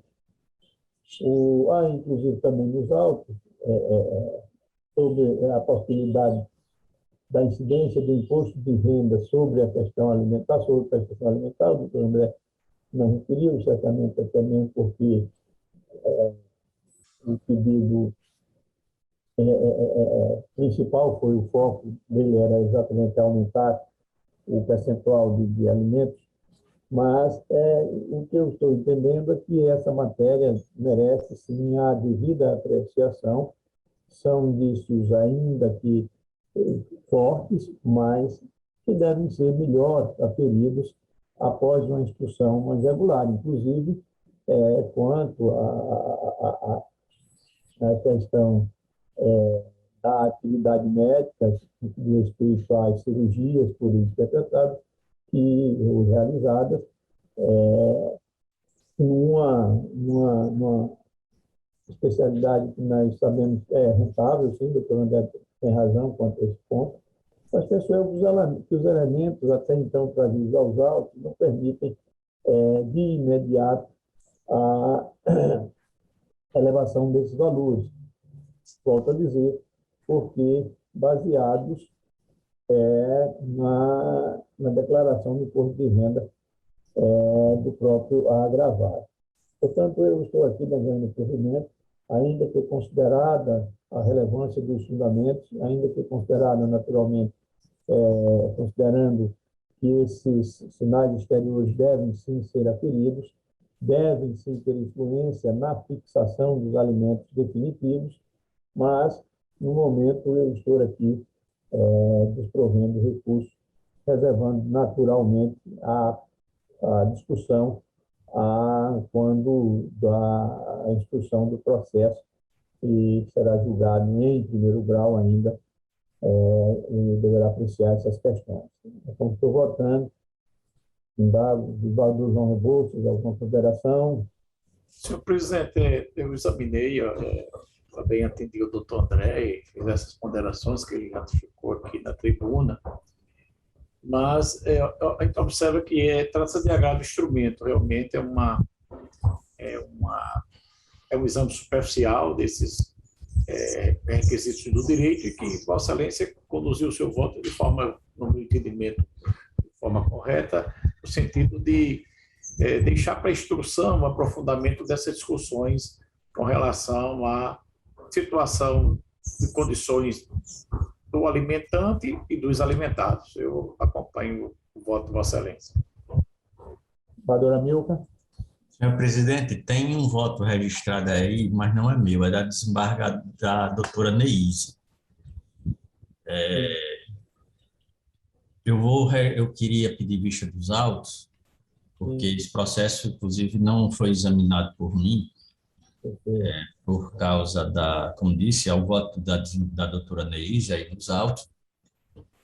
Eu estava dando uma olhada aqui rapidamente nos autos do processo, tem fotografias, e realmente, como fez o nobre advogado, que sinaliza até um padrão de vida incompatível com a própria declaração de rendimento dele. Perfeito. Eu até isso era bom, havia dizendo na sentença, mas pois não, Vossa Excelência, realmente que a doutora Neise, com a sustentação, ela não pode votar. Ela está presente, Vossa Excelência pede vista. Aí eu vou pedir vistas. Eu estava dando uma olhada rapidamente no parecer do Ministério Público, inclusive muito bem feito, aqui bastante detalhado, fazendo referências, inclusive, com os procedimentos que é realizado pelo agravado nessa presente situação,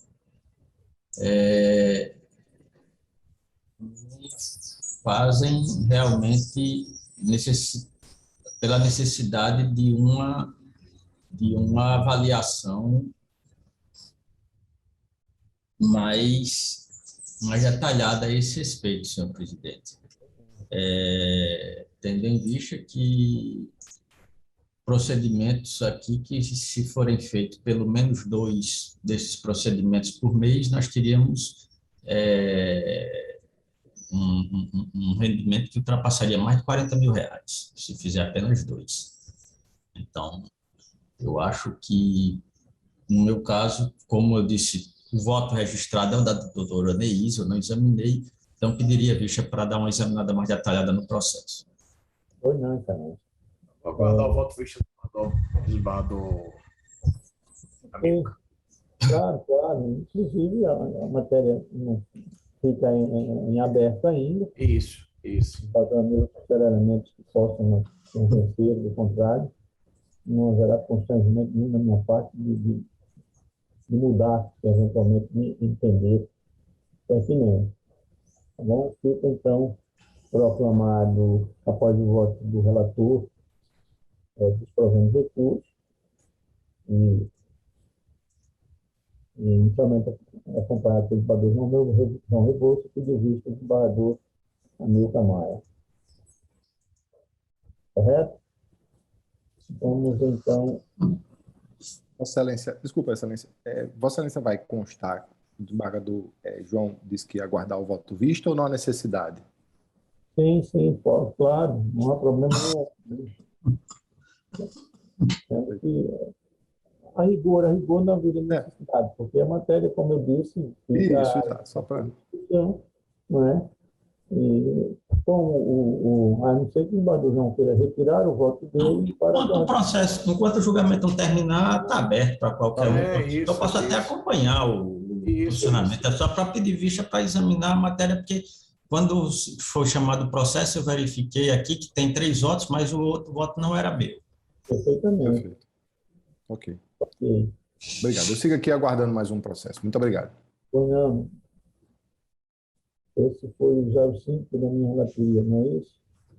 O 56 é um agravo interno. É o agravo interno que vai ser julgado hoje? Apelação dos efeitos devolutivos suspensivos. Sim, certo. Porque para mim apareceu apenas a apelação. Eu imaginei que fosse o julgamento da apelação. Por isso que eu pedi tentação, né? Porque o agravo realmente não tem. Na emenda estou dizendo o seguinte, processo civil, agravo interno em apelação civil, decisão que recebeu o recurso de apelação nos efeitos devolutivos suspensivos, sentença que fixou alimentos em favor dos filhos menores, presente requisito de autoria excepcional, concessão de efeito suspensivo em razão da existência de risco grave de separação, sobretudo pela possibilidade da prisão do agravado. Evidente do artigo 1012, parágrafo 4 do CPC, fixação esta por esta Corte do percentual de 30% do rendimento do agravado. Essa matéria. Alegação de maior capacidade contributiva, sinais exteriores de riqueza, designação afetada pelos órgãos agravantes, desacompanhado de fato de fundamentos jurídicos novos que pudessem viabilizar a reforma do decídio agravado, desconhecido e desprovido. Portanto, é o agravo. É o agravo interno. Perfeito. Agravo interno. Ok? Perfeito, Excelência. Eu quero apenas agradecer, desejar, aproveitar o momento aqui pela ordem, desejar um Feliz Natal para todos os presentes na sessão, um excelente 2022 e muita saúde e paz a todos nós. Felicidades. Nós agradecemos e atribuímos igualmente os votos a Vossa Excelência e extensivamente a sua família. Até logo, Excelência. Paz e saúde. Para todos nós. 34 da minha relatoria, apelação civil 08224, 08244, 85. Doutor Augusto Costa Maranhão Vale. Doutor Augusto estava presente. Estou vendo. Bom dia, desembargador Amorim, desembargador João Rebouça, desembargador Marilca. Excelência fala pela parte apelada, não é isso? Pela parte apelada, pelo contribuinte. Foi não. No caso, doutor Augusto, eu estou aqui desprovendo o recurso, mantendo a decisão. Não há então, se for acompanhado, se não houver divergência, eu declino da minha sustentação. Não há nenhuma anotação aqui de destaque ou de divergência. Então, eu só queria aproveitar a oportunidade, desembargador Maurinho, nosso decano, para desejar-lhes aí um Feliz Natal, um próspero Ano Novo com muita paz, saúde, e que a gente possa ter dias melhores em 2022, como se apresenta. E agradecer e cumprimentar também todos os advogados e servidores, vocês entenderam esse meu desejo aí a todas as nossas famílias. Obrigado, doutor Augusto, atribuímos da mesma forma. Você também. 2022 seja com saúde, realizações, seja de paz, né? Obrigado. O 332, desembargador Amilcar, apelação civil 080, 3827. Doutor Silvio Latache. Já em mesa, Excelência. Bom dia, Excelência. Bom dia. Sua Excelência fala pela parte apelante. Pela parte apelante, Tavares de Mello, Excelência. Sua Excelência tem a palavra por até 15 minutos regimentais. Perfeito, muito obrigado. Gostaria de cumprimentar Vossas Excelências, muito bom dia aos eminentes desembargadores, demais presentes. Serei bastante breve, o assunto aqui é relativamente simples. Excelência, trata-se de uma ação de indenização por danos morais que foi ajuizada pelo ora apelante, a Tavares de Mello, contra o apelado Olavo Tomás. Pois bem, Excelência, a sentença foi de improcedência. O doutor magistrado de piso entendeu que não configuraria uma violação aqui de direitos da personalidade, não configuraria aqui dano moral. e julgou pela improcedência. Então, o objetivo da nossa apelação é reverter, reformar essa sentença, porque o apelante, a Tavares de Mello, entende que houve sim violação a atributos que são compatíveis com os direitos da personalidade atribuídos à pessoa jurídica. Para tentar entender um pouco a situação, trata-se aqui de que o apelante ele é patrocinador da GTM-Prev, que é uma sociedade previdenciária, é uma sociedade sem fins lucrativos, que administra uma previdência privada. E o apelado, ele no passado, ele ajuizou uma reclamação trabalhista, onde pôs no polo passivo a GTM-Prev, a Tavares de Mello, que é a hora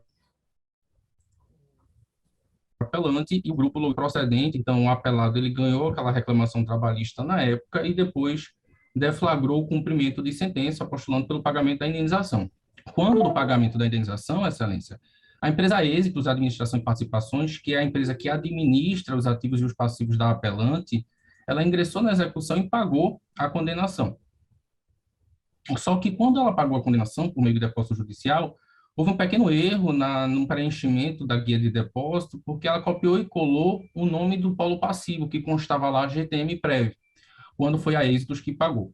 Com base nesse pequeno equívoco, o apelado, então, ele começou a distribuir ofensas contra o grupo econômico do apelante, alegando que o pagamento tinha sido feito pela administradora da Previdência, pela GTM-Prev, alegando que houve confusão patrimonial, que houve pagamento com o uso do dinheiro dos servidores, dos beneficiários da Previdência, e aí, então, fez denúncias com revanchismo, denúncias atingindo a honra objetiva da apelante. Fez essa denúncia perante a Superintendência Nacional de Previdência Complementar.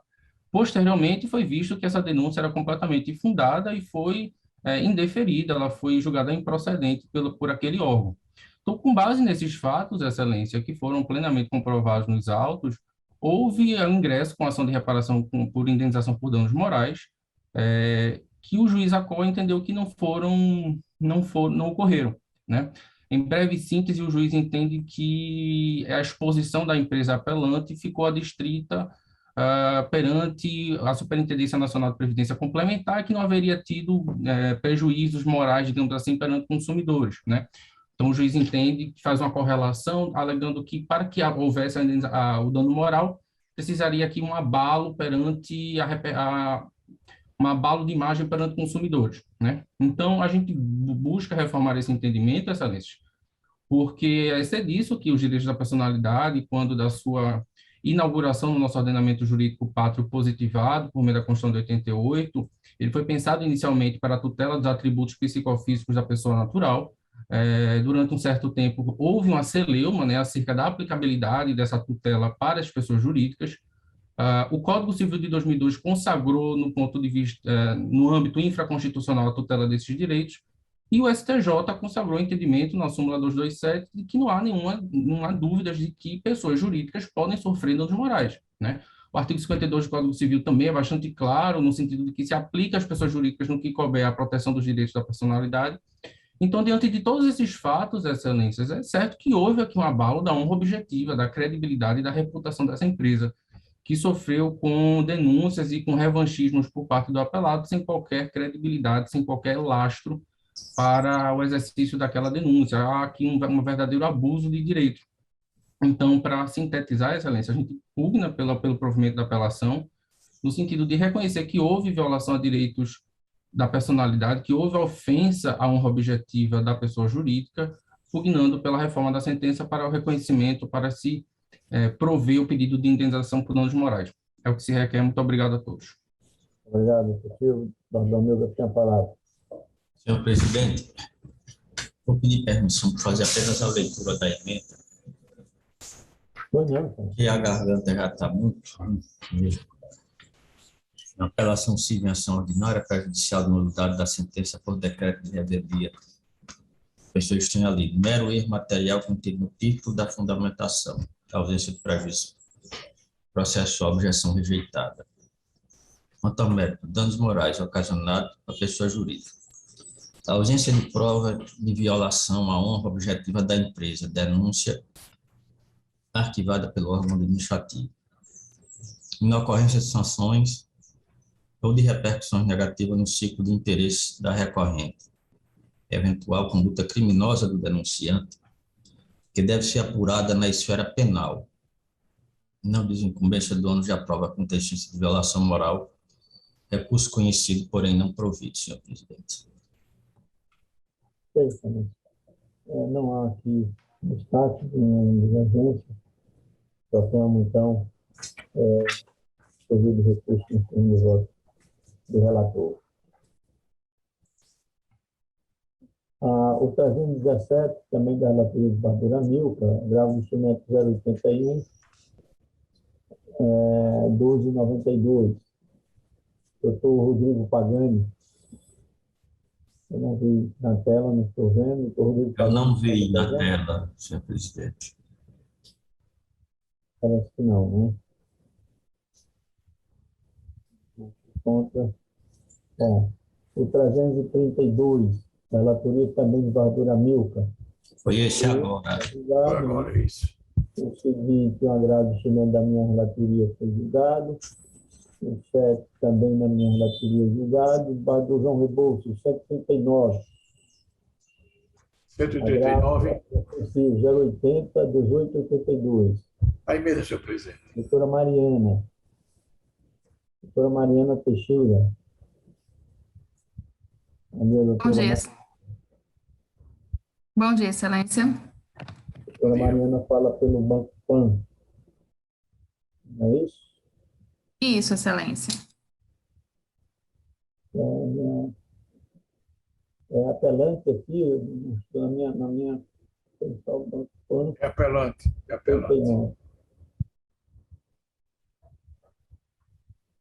doutora Mariana tem a palavra em mesa do processo, Barra João? Tem mesa, sim. Doutora Mariana tem 15 minutos. Excelência, nesse caso eu vou apenas acompanhar o julgamento, tá? Vou dispensar a apresentação. Ok, obrigado, doutora. Barra João. Presidente, inicialmente tem uma preliminar de nulidade de citação, né? Porque foi decretado os efeitos da revelia.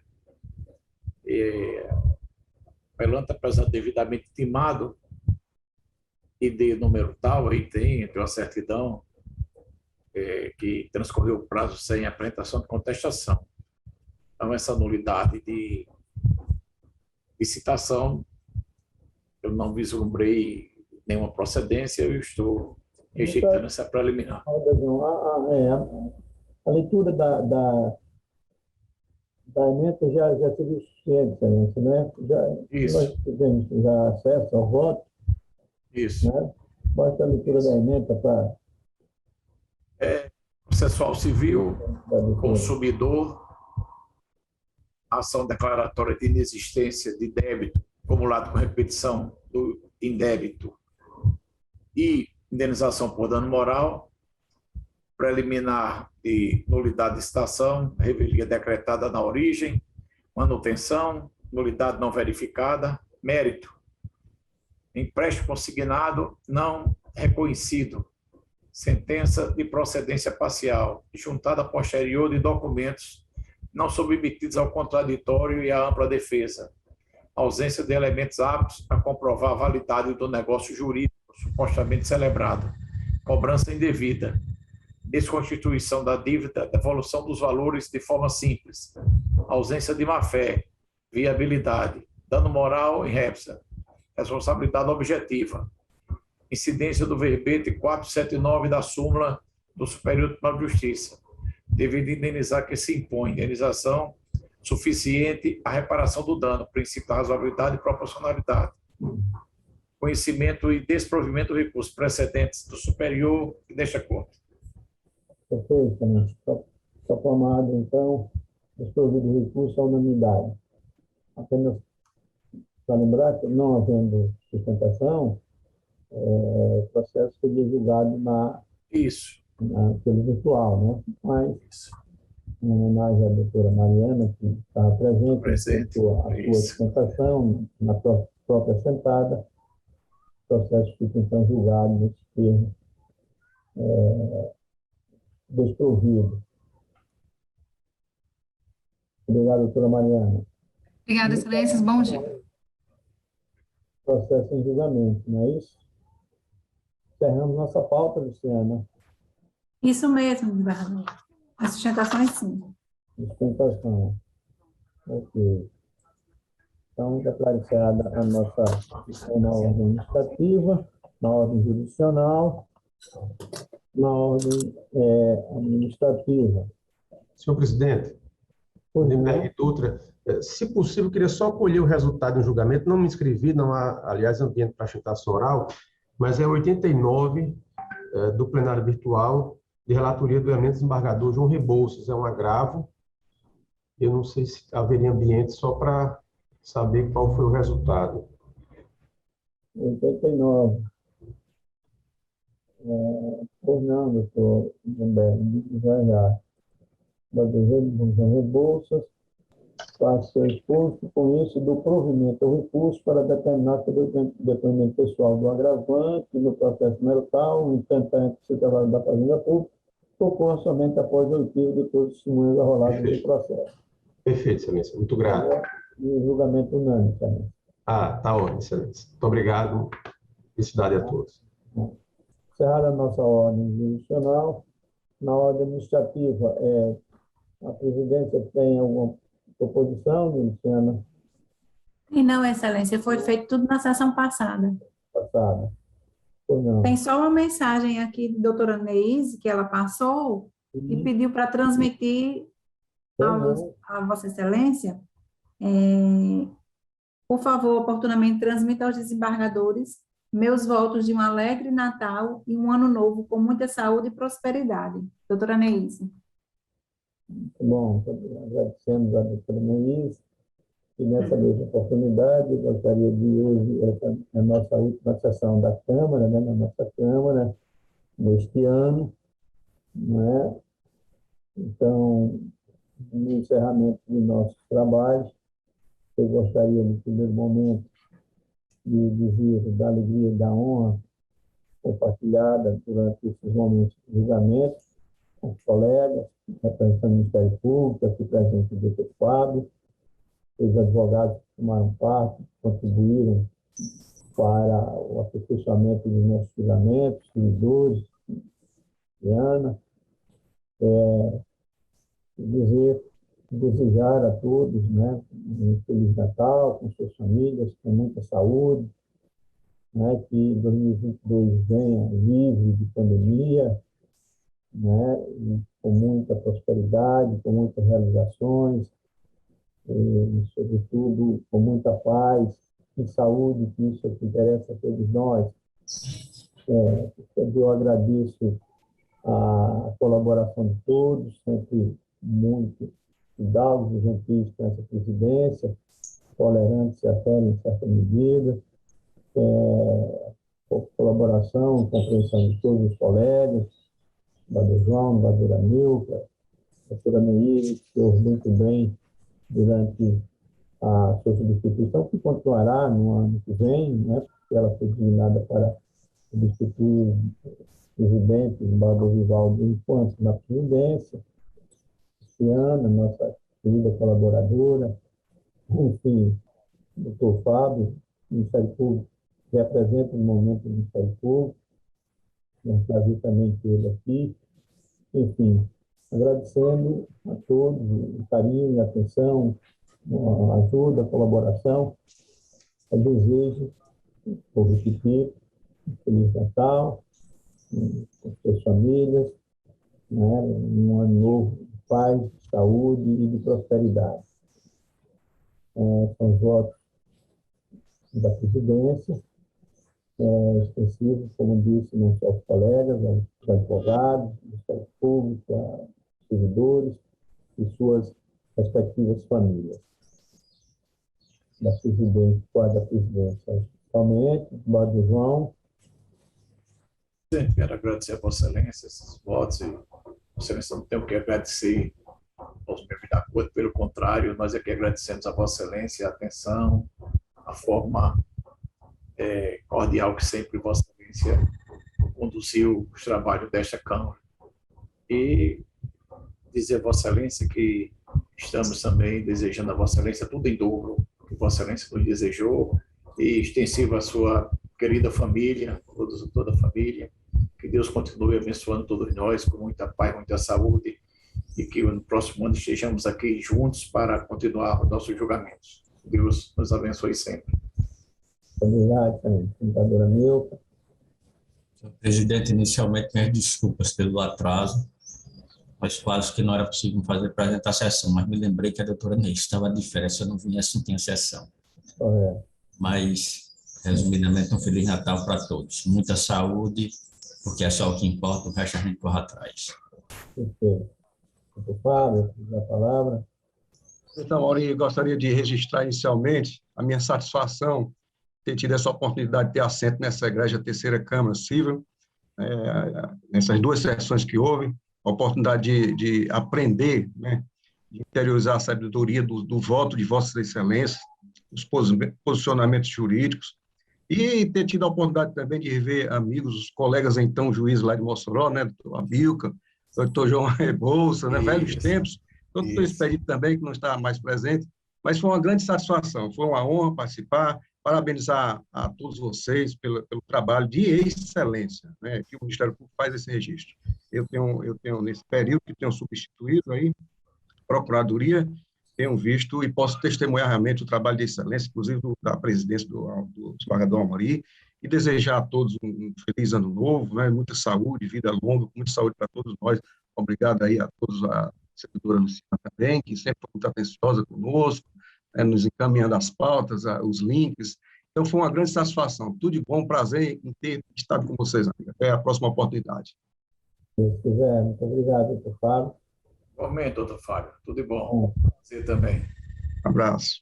Mais nada tratado para a sessão. Declaro, portanto, encerrado o nosso trabalho.